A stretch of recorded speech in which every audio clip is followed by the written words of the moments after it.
वो गो अर्क है, फील्ड में काम करेगा गो अर्क। उसके साथ में सपोर्टिंग में हमने लिया है सुक्रोज को। जैसे आप कहीं मार्केट से हुमिक एसिड परचेस करते हो तो दानेदार आता है, आता क्या है बेंटोनेंट आते हैं, उसके ऊपर हुमिक एसिड का स्प्रे आता है, वो दानेदार साइजेबल डालने में काम में आता है। ऐसे ही मेन जो वाइसेनोमेटा का कंटेंट है वो है गो अर्क, उसको हमने सुक्रोज के ऊपर बॉन्डिंग किया है। तो सुक्रोज और गो अर्क साथ में मिल करके जाएगा तो प्लांट को डैमेज नहीं होने देगा।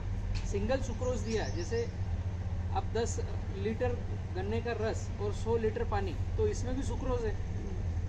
लेकिन जब आपने मिर्ची की तुड़ाई कर ली, जहाँ से वो कट गया वहाँ पर अभी घाव है ताज़ा, स्प्रे कर दिया तो पूरी मिर्ची में फंगस आ जाएगी।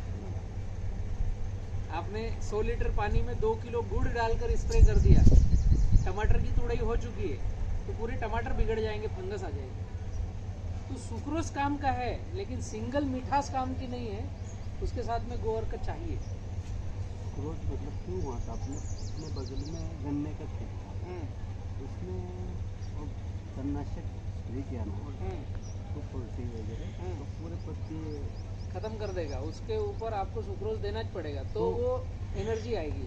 सब जितने भी एग्रोनॉमिस्ट आए थे ना वो बोले तुम ये प्लांट निकाल लो, दूसरे प्लांट लगा दो, आपको कोई चांसेस ही नहीं। सही बात है। तो अपन ने ये यूट्यूब पे देख के ये सुक्रोज से हो जाएगा क्या? सही बात है। ओनली तणनाशक का डैमेज केवल सुक्रोज ही ठीक कर सकता है। तो सुक्रोज मैंने बढ़वानी भी पूछा, किसी ने नहीं दिया। नहीं, आपने बी किसान में नहीं पूछा ना? बी किसान मालूम ही नहीं था। जो देता नहीं उसको पूछ रहे हो, जो मालूम ही नहीं पूछते नहीं। सर मालूम नहीं ना हमको, बी किसान से अभी जुड़े ना। एक्चुअली टिश्यू कल्चर आपने देखा होगा, इधर साइड से विजिट करो, बोटल ऑन देखिए, वो देख बोटल में जहाँ पौधा लगाते हैं ना क्लम्प, उसके अंदर सुक्रोज ही होता है। दुनिया के जितने टिश्यू कल्चर्स हैं बिना सुक्रोज के प्लांट डेवलप कर ही नहीं सकते। बोतल के अंदर टेस्ट ट्यूब बेबी जैसा कॉन्सेप्ट है, तो पौधे का मिट्टी, पानी, भोजन सब सुक्रोज ही हो गया, उसी के अंदर पौधा लगाते हैं। जब हमने 2015 में ये डेवलप किया तो समझा कि टिश्यू कल्चर टेक्नोलॉजी में जो बोतल के अंदर सुक्रोज में पौधा 9-9 महीने रहता है, हर 28 दिन में साइकिल होती है, लेकिन खाता तो सुक्रोज ही, पीता सुक्रोज है, श्वास सुक्रोज के नमी के पानी का लेता है। सुक्रोज को जैसे आप पानी में डालोगे तो उससे कार्बन डाइऑक्साइड निकलता है, और पौधे की प्राणवायु क्या है? Carbon dioxide. तो जैसे ही आप पानी में घोल करके स्प्रे करते हो तो पौधे के रोम रोम खिल जाते हैं, उसको प्राणवायु मिल गई। जैसे हमें अभी ऑक्सीजन पार्क में हम घूमे, अभी बॉम्बू के वहाँ घूमे तो ऑक्सीजन ही ऑक्सीजन है, तो हमें ब्रीदिंग कैसे आ रही थी? एकदम स्मूथ आ रही थी, शांत है एकदम, ऐसा अंदर हल्कापन लग रहा था। जैसे बाहर निकले फिर उधर गरम गरम चालू हुआ। ऐसे ही प्लांट को जैसे कार्बन डाइऑक्साइड दिया तो उसको शांत महसूस होता, स्पीडली चलता है, बहुत डेवलप होता है। मैं बोलता हूँ कि वो जो सीखने मिला, कई हमारे एरिया में कई लोगों को कैसे होते हैं, लाखों कई बहुत से डैमेज हो जाते, फिर वही निकाल देते, दूसरा लगा, बहुत खर्च। और ट्रायल के लिए किया ना तो बहुत है ही सक्सेस हुआ। हमने जब इसको देखा तो पहली नज़र में उसको इंडिया में लॉन्च किया। प्लांट को देने के लिए एकमात्र बी किसान ग्रुप है जो बोलता है आप वाइसेनोमेटा का प्रयोग कीजिए, उसके साथ में माइक्रोन्यूट्रिएंट ले लो ना और रिजल्ट अच्छा, बहुत अच्छा। मतलब ये बोलो कि दूसरा, आपने जैसे बॉटल में कुछ भी अगर आपने सूर्य की रोशनी में रखा तो वो कम होता है। बोतल में पानी भरा, दूध भरा, कुछ भी डाल के आपने बोतल को सूर्य की रोशनी में रखा तो वो कम होता है। और गौमूत्र ऐसा है जो बढ़ता है। ये तो मैंने दुनिया में एकमात्र प्रोडक्ट ऐसा है जो सूर्य की रोशनी को सोखता है, वो गौमूत्र है। अपने बोतल में भर के रखा धूप में तो वो सूर्य की रोशनी को सोखेगा और गाढ़ा होगा, मोटा होगा। 1 साल, 6 महीने, साल भर, 2 साल में शहद के जैसे हो जाएगा। ये जीवामृत जो भर के रखते हैं ना हम, तो पूरे बैरल फूल जाते हो। वो एक अलग प्रक्रिया है, उसमें बैक्टीरिया होता है इसलिए फूलता है। ये सिंगल गो अर्क की बात कर रहा था। वाइसेनोमेटा के अंदर वही हम प्रक्रिया दोहराते हैं, गो अर्क और ये सभी प्लांट के लिए बहुत अच्छा काम है। ये सुक्रोज यहीं पे मिलता है बाहर हमारा बी किसान का प्रोडक्ट है, ऑल इंडिया में हम कहीं नहीं मिलेगा। ऑनलाइन भेजते हैं, होम डिलीवरी करते हैं। इसका पेटेंट फाइल कर रखा है हमने। ये शायद किसी की नज़र पड़ी नहीं या फिर इतना सस्ता आता है तो किसी ने इसको बतलाना चाहा नहीं। ये दुकान वाले ही नहीं पसंद करते हैं। नहीं वो तो करेंगे नहीं ना पसंद। एक्चुअली क्या होगा, सबकी दुकान आपकी कोई सी भी फसल हो, जैसे आप पपाया लगा रहे हो तो पपाया को चाहिए वायरल, फंगल और सकिंग पेस्ट से बचाव के लिए स्प्रे, बराबर। ठीक है। तो मार्केट में कोई सा भी स्प्रे ले जाकर करो, पपीता इतना सेंसिटिव है कि थोड़ा सा कम ज़्यादा होता है तो बिगड़ जाता है। कोई सा भी स्प्रे किया, मैं उदाहरण दे रहा हूँ। बहुत संबंधित। और वहीं पर आपने वीएम स्प्रे किया, वाइसेनोमेटा और मिट्टी का स्प्रे किया, तो उसके जैसा कोई अमृतुल्य नहीं है। पपीता इतना खिलखिला के चलेगा और कोई वायरस नहीं आएगा। तो उसमें खर्चा कितना आने वाला है? एक 200 लीटर पानी में 200 ग्राम वाइसेनोमेटा और 20 किलो मिट्टी, इसको 24 घंटे रखना है, हिला करके छाँव में ढकना है और ढक के रखना है। 24 घंटे बाद सीधे छान कर किसी भी प्लांट को स्प्रे करोगे तो टॉनिक का काम करेगा, फंगीसाइड का काम करेगा, इल्ली से बचाएगा, सकिंग पेस्ट रस चूसक से बचाएगा। आपने मिर्च में इसको हर 7 दिन में स्प्रे किया तो कोई दवाई लाके डालने की आवश्यकता नहीं। वो यहाँ ही मिलता है, तो आपको चाहिए तो ऑनलाइन मंगा सकते हैं। इंफॉर्मेशन आप गूगल पे डालोगे वाइसेनोमेटा या बी किसान सुक्रोज तो सारा डेटा मिल जाएगा। वो केले में हमारे यहाँ है ना 50 साल से हो गए। एक ही जमीन में केला निकाला, मक्का किया, मक्का निकाला, केला किया, तो मक्का टोका बहुत आता है। वो 50 साल के कारण नहीं है, वो खेती करने की प्रैक्टिस के कारण है। अगले ही बार आप 70-30 फार्मिंग फॉलो करोगे तो सीगा टोका आएगा नहीं आपके खेत में, और आया तो तुरंत रिकवर होगा। एक्चुअली हम जो फार्मिंग कर रहे हैं उसमें ड्रिप डालते हैं, तो या तो आपके गुजरात में 6 फीट पे डबल ड्रिप डालते हैं, तो पूरा खेत भीगा हुआ रहता है, पूरा लेयर हो जाता है। पूरा लेयर हो जाता है। तो जब हुमस होता है, सफोकेशन होता है, घास बनता है पानी में, हवा में नमी बनती है, तो वो बाहर नहीं निकल पाता है और अंदर के अंदर वो पत्तों के पीछे चिपकता है और वहीं कत्थे कलर के जंग के धब्बे लगना चालू होते हैं। आपको डबल ड्रिप डालनी है तो कम से कम 7 फीट चाहिए, या सिंगल ड्रिप डालनी है 7 के अंदर है तो 5, 6, 4 है तो सिंगल ड्रिप। दूसरा, ड्रिप डालनी है तो हम क्या करते हैं, एक ही तरफ डालते हैं। लाइनें सारी है तो या तो सभी पूर्व में डालेंगे एक ही तरफ, या सभी पश्चिम में डालेंगे एक तरफ। तो इससे क्या होगा, ये जो पानी ज़्यादा होता है तो पूरा भिगता है, नीचे से ऊपर तक भिगता है। अभी आप 70-30 फार्मिंग वाला प्लॉट जो देख करके आए, इसमें क्या है, एक लेफ्ट में है, एक राइट में है, फिर अगला है ही नहीं, दोनों अपोजिट है। ड्रिप तो उतनी ही है, 5 फीट पे 2750 मीटर ही ड्रिप है, कम ज़्यादा नहीं है। लेकिन डालने का तरीका क्या, एक लेफ्ट एक राइट।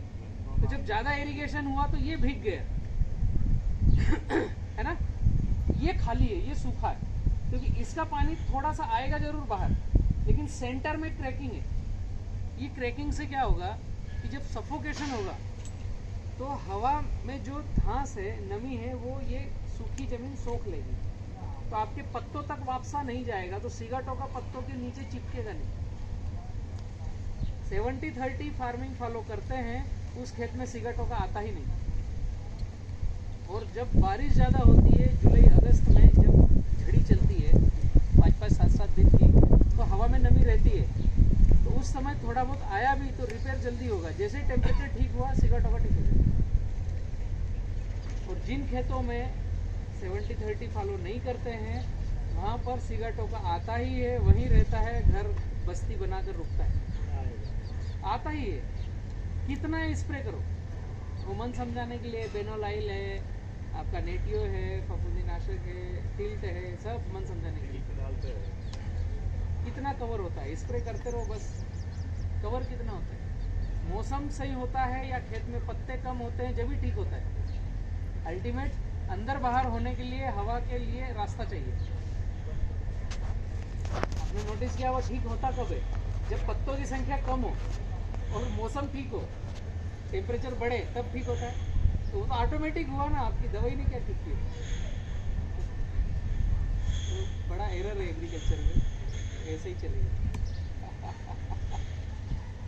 अगर हम पपैया करते हैं हाँ, तो समझो 2 साल या 2.5 साल या 3 साल इसका हमने रिजल्ट लिया पपैया में, तो इसको हार्वेस्ट करना वापस से वही लैंड पे उसको डाल सकते हैं। 70-30 किया तो ले सकते हैं। अगर हम 70-30 नहीं कर रहे हैं, मतलब कुछ ज़मीन ऐसी खाली नहीं रख रहे हैं जिसमें क्रैकिंग आ रहा है, सान आ रहा है, ऐसा ज़मीन नहीं रख रहे हैं, तो रिपीट फसल करने में दिक्कत आएगी, क्योंकि बैक्टीरियल कॉलोनी नीचे निमेटोड फंगल डेवलप होती रहेगी ज़्यादा नमी में। अगर वहाँ पर क्रैकिंग है तो वो जगह छूट गई आपकी नमी से, फिर नमी वाली जगह में आपके सभी तरह के बैक्टीरिया जैसे यहाँ से हवा जाने को चाहिए, अंदर बाहर एयर सर्कुलर चाहिए, तो दिक्कत नहीं के बराबर आएगी कम से कम।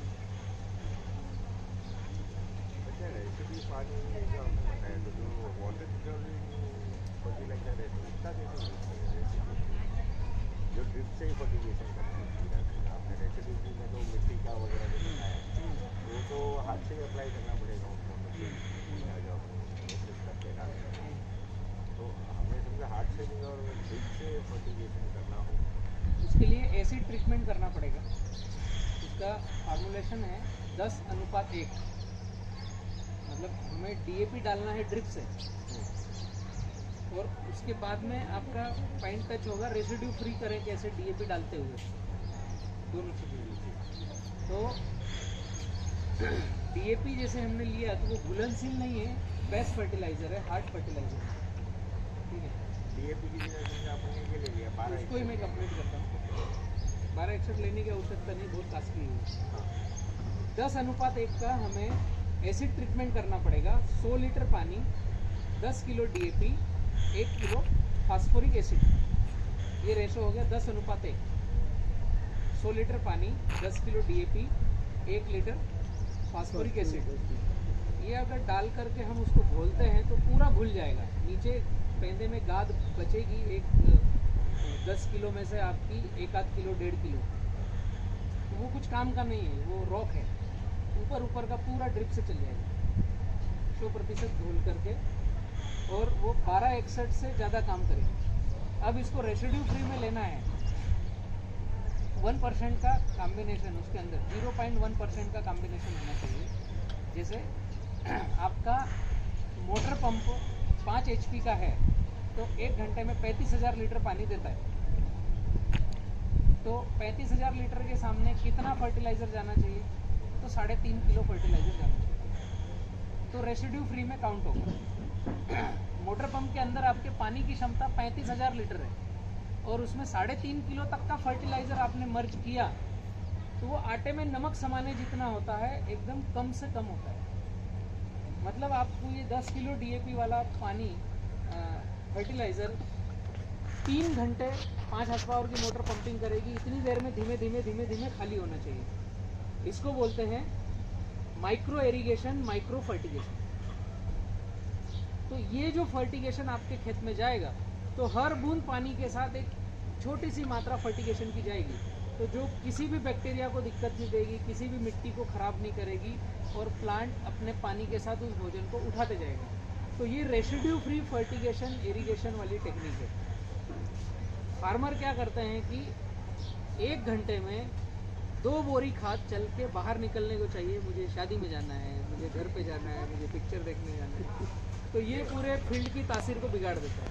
ये तरीका नहीं है फर्टिगेशन करने का। हम लोग कैसे करते हैं फर्टिलाइजेशन? मतलब समझो 1 घंटा पहले खाली पानी चला, फिर आधे घंटे में 200 लीटर पानी खत्म, हाँ, वो गड़बड़ है, पानी चला, वो गलत है। 1-1.5 घंटा 2 घंटा ऊपर से पानी देते हैं। ड्रिप इरिगेशन आ गया है, लेकिन उसको मैनेज करने के तरीके हमने एडॉप्ट नहीं किए। और पहले जब ड्रिप इरिगेशन आया था तो कंपनियों वालों ने मीटिंगें लगाई थी, तरीके बताए थे, फिर बाद में वो भी समझे कि किसान को केवल पानी देने के लिए ड्रिप चाहिए, फर्टिगेशन के लिए ड्रिप नहीं चाहिए। हमारी मजबूरी है कि लेबर नहीं है तो हम ड्रिप से फर्टिलाइजर दे रहे हैं, वरना हम पहले ड्रिप लिया था पानी देने के लिए, हाथ से फर्टिगेशन कर रहे थे। तो ड्रिप में फर्टिगेशन चलाना कैसे चाहिए, मोटर पंप चालू किया, पहले 10 मिनट आप चलाओ, ओनली प्रेशराइज हो इसके लिए, ये कंपनियां बोलती है।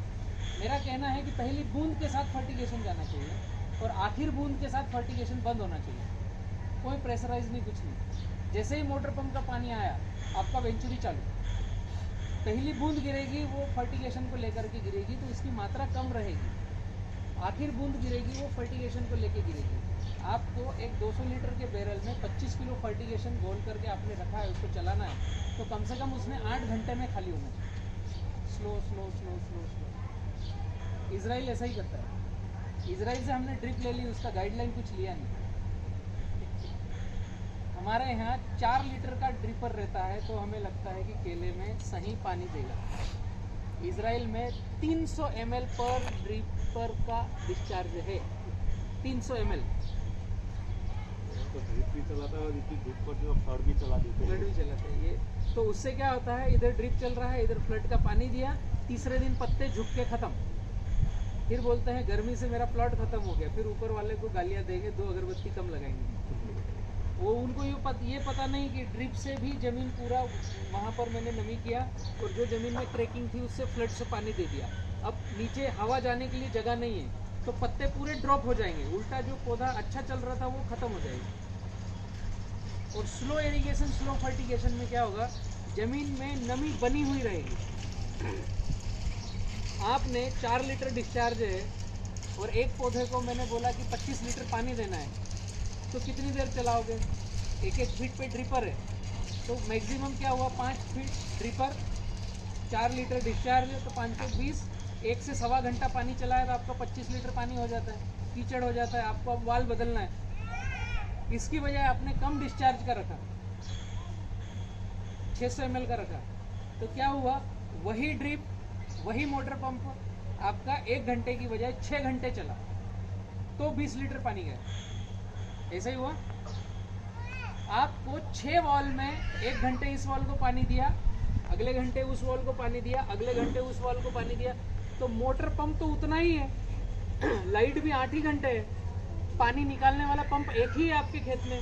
तो हुआ क्या, ज़्यादा बड़ा डिस्चार्ज लेने से हमारी ड्यूटी बढ़ गई। खेत में खटिया लगा के बैठना है, घड़ी में अलार्म लगाना है, हर 1 घंटे में वाल बदलना है। 1 घंटा इसको चला, सुबह, मिडिल, दोपहर, शाम, रात। अभी ये पूरा एक साथ चलने को चाहिए और हम घर बैठ करके आराम से झूले पे सोएं, तो उसके लिए क्या चाहिए, डिस्चार्ज कम चाहिए ना। ऑटो स्विच चढ़ाओ, पूरे 6 वॉल एक साथ चलेंगे। आपका मोटर पंप एक ही है, पानी देने का डिस्चार्ज एक ही, बिजली उतनी है, तो पूरे खेत में 600 ml मिल करके 8 घंटे में 8 से 48, वही हुआ रेशो, 4 लीटर 800 ml। और 1 घंटे में पूरा पानी का बाल्टी डाल करके आप चले गए, तो ये पानी बह करके निकल जाने वाला है, अंदर नहीं जाएगा। और सुबह 9 बजे जिसको 1 घंटे पानी दिया, शाम को 6 बजे उस पौधे की कंडीशन क्या होगी, पत्ते पूरे चिपकेंगे, पानी मंगेगा। और 600 ml पानी आपने लगातार दिन भर दिया, पौधा ताज़ा रहेगा, न पानी नीचे उतरेगा, न पानी हवा में भाप बन करके उड़ेगा। पौधा धीमे धीमे धीमे धीमे खाद और पानी पूरा ले रहा है, पूरा अपनी मस्ती में। ये थोड़ा सा माइक्रो एरर है, इसको समझने की कोशिश करी तो ड्रिप का डिस्चार्ज कम, ज़्यादा बड़ा पॉकेट एक साथ चलेगा और हमें खेत में जाकर के बार बार वॉल बदलना नहीं पड़ेगी। महाराष्ट्र में कोई भी फार्मर मानने को तैयार नहीं, 4 लीटर से नीचे ड्रिप डालते नहीं चलेंगे। सही बात है, सही बात और है। वही उनके दुख का कारण है। रात को 3 बजे बाइक लेकर के जाओ, वाल बदलो। फॉस्फोरिक एसिड कौन सा लेना, फ्रूट ग्रेड क्या है? जो ऑर्थोफॉस्फोरस आता है वो लिया तो अच्छा है एग्रीकल्चर के लिए।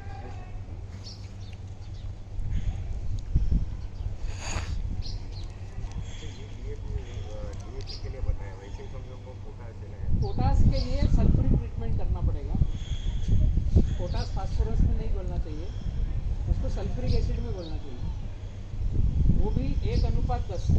ये अपना शेड्यूल में पूरा 2 लीटर पानी, 10 kilo potash, 1 litre sulphuric acid. और सल्फ्यूरिक एसिड केयरफुल यूज़ करना है, वो जला देता है, तेजाब आता है, ग्लोव्स वगैरह पहन। ये अपने शेड्यूल में आता है नहीं पूरा? सब आता है। एक्चुअली ये बैलेंस फर्टिगेशन का एक प्रोग्राम है जिसको हमने सॉफ्टवेयर में फिट किया है। जो फार्मर जुड़ता है उनकी खेत के डिटेल्स डालते हैं और वो सॉफ्टवेयर एक PDF निकाल के देता है 365 दिन की, कौन से दिन क्या काम करना है। बस आपको उसको टिक मारते जाओ और काम करते जाओ, किसी को पूछने की आवश्यकता नहीं है। केला, पपीता, गन्ना और बैम्बू, 4 चीज़ें। सॉफ्टवेयर डाउनलोड करना पड़ता है।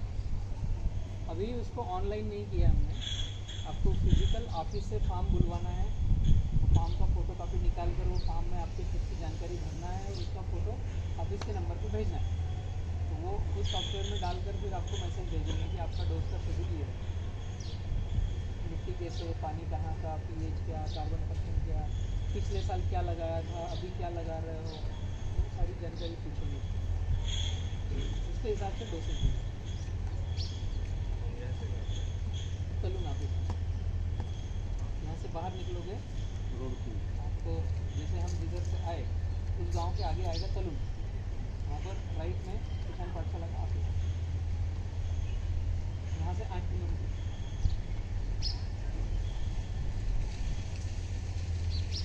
बैम्बू के लिए हमसे क्या बात करनी है? आप बताओ ना क्या और कुछ क्वेश्चन बचे हैं आपके तो मैं हल करता हूँ। नहीं, बस वैसे तो किसान लोग पूछ रहे थे कि हमें बैम्बू लगे खरीदेगा कौन कौन? जाएगा, तो वो तो प्रॉब्लम सॉल्व है। आराम से बिकेगा, कोई दिक्कत नहीं। और दूसरा कि पहली कटिंग और दूसरी कटिंग, तीसरी कटिंग में कौन सी साइज में वो प्रोडक्शन होगा?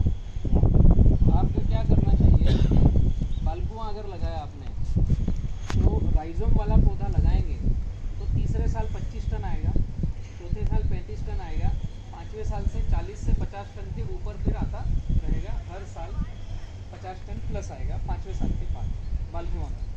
तो कहने का मतलब 5वें साल से 50 टन अच्छा प्रोडक्शन मिल सकता है। तीसरे चौथे में थोड़ा कुछ नहीं कम होगा, नहीं। खर्चा पानी निकलता है। डिस्टेंस भी बहुत कम दिखता है। इसका तीसरे साल का अपना जो 3.5 साल का प्लॉट देखेगा तो जो कटिंग के लायक जो थे वो तो बहुत प्रेम थे। मतलब ये साल ये का पूरा मुरमाड़ है, वहाँ मिट्टी नहीं है। हम जहाँ गए थे ना, हाँ, वो तो अभी दिख ही रहा बायोमास था, इतना आजू-बाजू। गिरा हुआ है तो वो आपको थोड़ा सॉफ्ट दिखा होगा। ये काली मिट्टी में या आपकी मड वाली मिट्टी में, मटमिली में स्पीड और ग्रोथ चलती है और स्पीड से। बहुत ज़्यादा ये यहाँ पर देखो, यहाँ पर अभी मिट्टी भर के रखा है, यहाँ पर भी मुरमाड़ था, काली मिट्टी डाली और ये भर के रखा है तो आपको इसकी ग्रोथ और मोटाई अलग दिखेगी। ये कट भी चुका है, अगर काट लिया है इसको 2-3 बार। और ये गुजरात में पैसा सबसे बढ़ेगा। सब्सिडी का GR आ गया है, लेकिन इस साल की शायद जून जुलाई से लॉन्च होगा। तब तक पता नहीं चलेगा अभी। मार्च के छठे महीने तक आएगा। सेंट्रल गवर्नमेंट ने, कृषि मंत्री ने गुजरात को ले लिया है सेंट्रल गवर्नमेंट में, बाम्बू मिशन में। पहले नहीं था, इस बार ले लिया है। तो सेंट्रल गवर्नमेंट की जो स्कीम ऑल इंडिया में रहेगी वो गुजरात में भी रहेगी। महाराष्ट्र और MP में तो है अभी। अभी कौन सी सब्सिडी दे रहे हैं? 120 रुपये पौधे की सब्सिडी है। 60-30-30। हाँ, 3 साल में कंटिन्यू में मिलेगा। नाम दिया तो हम वेट करें वो आ जाए कि उससे पहले बुकिंग करें कि नहीं, ये आपको चॉइस करना है कि आपको सब्सिडी के लिए बेम्बू लगाना है या बेम्बू के लिए बेम्बू लगाना है। बैम्बू के लिए भी।